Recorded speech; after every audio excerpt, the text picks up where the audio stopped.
Okay, today let's talk about how I make my videos. Yeah, a lot of you wanted to know that. So,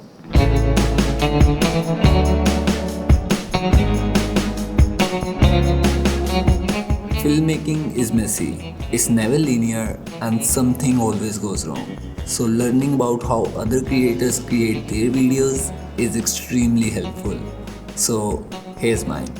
A lot of you ask me in the comment section, how do you come up with ideas? Do you write your own script? Do you film yourself? How do you edit? Which software do you use to edit? Where do you get your music from? Do you edit yourself? Are you a cinematographer? Which camera are you using? Which mic do you use? Basically, how do I make my videos? And to be very honest, this is the type of video you make when you have hundreds or thousands of subscribers, which I don't have at this point. But I myself learned a lot from these videos when creators shows how they come up with ideas, how they edit their videos, trick they use in the editing process, all of that stuff. And I think these type of videos are very beneficial because you get to see behind the scenes of the videos, how they actually make their stuff. I watched a tons of videos like these. Anytime any creator upload a video like this, I am all in. So I thought, why not? Let's make a video and show my process, how I create videos, how I write scripts, how I come up with ideas, and everything I do within my videos. So let's get into it.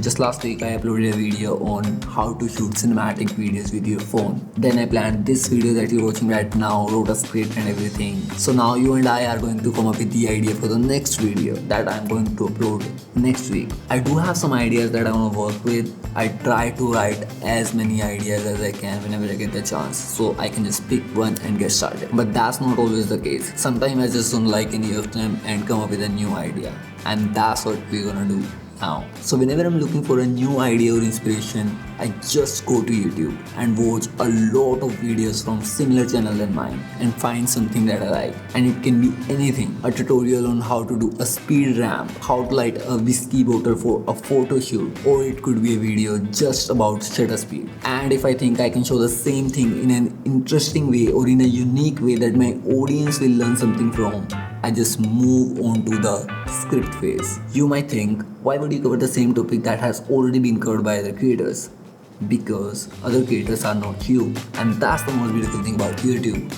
You can give the same idea to every creator on planet, and how they execute that idea will be totally different from every other creator. For example, when I started uploading again 3 months ago, my first video was how to film yourself. Now that topic is covered by almost every creator, at least in the realm of filmmaking genre. But I still did it and people loved it. That is my most watched video here on YouTube with 13,000 views and 1,000 likes.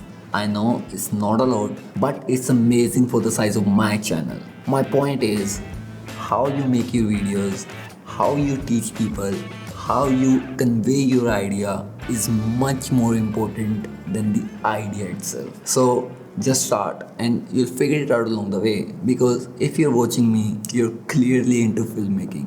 So if you haven't started yet, just start. You know what? Let's make a video about this idea itself. Just start now and figure it out later.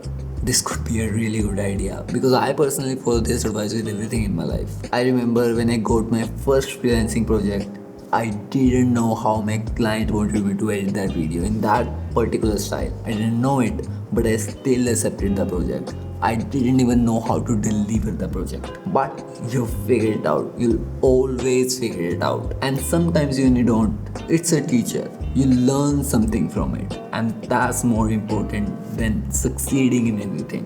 I think so. That's just my view. But enough about that. Let's just make a video about this topic itself. Start now and figure it out later. So after deciding the idea, I just get my laptop out or notebook out and I start writing my script. Now, this is the most critical part of the video if you do decide to write your script, which I will recommend 1000%.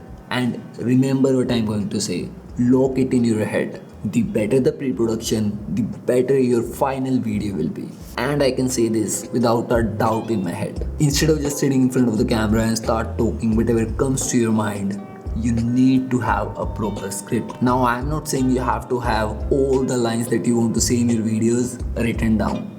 All I'm saying is you have to have at least points that you want to cover in your video. And obviously you need to have clear understanding about those points so you can convey it to your audience with confidence in front of the camera. I personally always use Notion to manage my project, to write my script, to create a shortlist. I got this template from somewhere a while ago. If you want that, the link will be in the description. You can download it for free. While I write my script, I try to be as much concise as I can, because as I said before, the better the pre-production, better your final video will be. Lock it in your head. This is very important. When you do write your next script, try holding people attention for at least 30 seconds or more. Either ask a question that you will answer in the video, or if you're making a tutorial, be clear from the very start that this is what this video is about, and just find your own way or try to exercise your creative muscle to holding people attention. Now, I am not an expert on this, so I will leave it to other pros on YouTube to help you write your next script. I don't know if you noticed, but my background just got darker because I had to dump the footage from the card and it took almost an hour. Something you have to deal with if you're a filmmaker.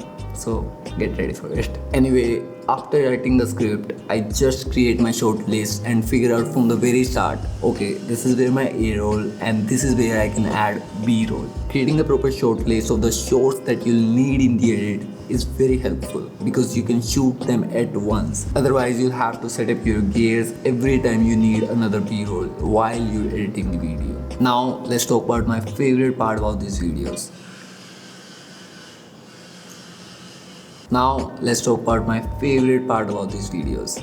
Gears. The camera of the choice is Canon EOS R, which can record up to 4K 30fps 422 10-bit, but only with the external monitor. If you don't have the external monitor, you're stuck with 4K 30fps 420 8-bit. What is the difference between 8-bit and 10-bit? Well, 8-bit can produce 16 million colors in the video, which sounds a lot, but in a video world, it's not. When you compare it to 10-bit, the difference is huge. 10-bit can produce 1 billion, yes with a B, 1,073 million colors in the video. And how many colors you have in the video will determine the look and color grading experience of the video. Cameras that they use to film movies record in 12-bit signs, which is like 68 billion and 700 million colors in the video. That's why there is a huge difference in the look of the video. I also currently don't have an external monitor, so that is the first thing I'm going to add to my kit very soon. The mic that I'm using is Sennheiser MKE600. This is a shotgun microphone and it is always boomed over my head whenever I'm recording these videos. I have got 3 lenses, one of them is mine and 2 of them were borrowed from my friend.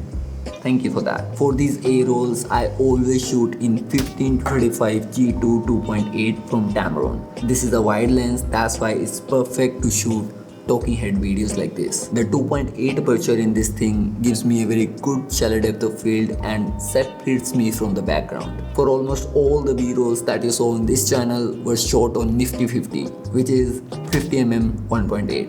Also from Canon. This is a very good lens for B-rolls because of that compression and 1.8 aperture. Just look at that bokeh. You throw a good light on something, anything, and look it via 50mm and it will look beautiful. That's why I use 50mm for all the B-rolls on this channel. Other than that, I have a macro lens which is 70mm to 250mm f4. I think I have only used this lens once on my channel, and the light that is lighting me right now is Godox VL300 Mark II. This is a very powerful light and I'm using a 120cm parabolic softbox on top of this. This thing is big. The only reason I got this enormous softbox is because the bigger the light source, the smoother your light will be, the softer your light will be. So after recording all the A rolls and B rolls, I just dump all the footage to my PC and start editing, which is the most amazing part of this process for me. I mean, I do love all of the things while creating these videos, but I have to say that editing is the process that I love the most. Maybe because I'm doing it for so long, or maybe because editing is the last process of creating these videos. You get that dopamine hit that, okay, you're going to complete one more project. Maybe there is that, and you know what they say, the biggest sense of achievement doesn't come from reaching the goal, but the feeling that you're reaching it.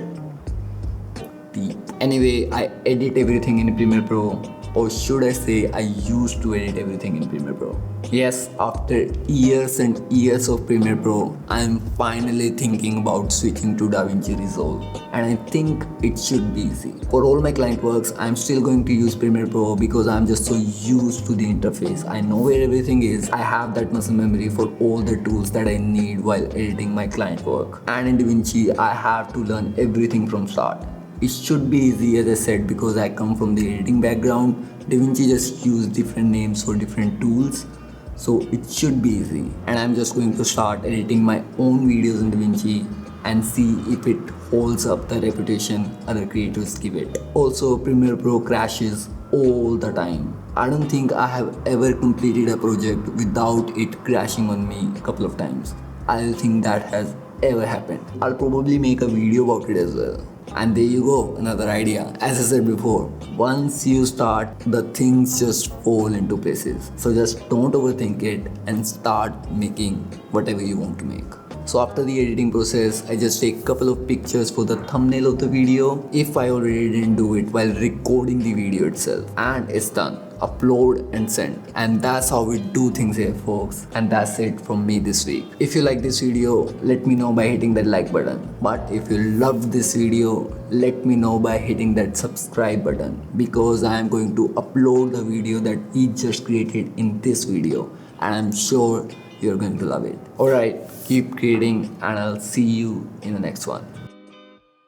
Now let's talk about my favorite part about these videos.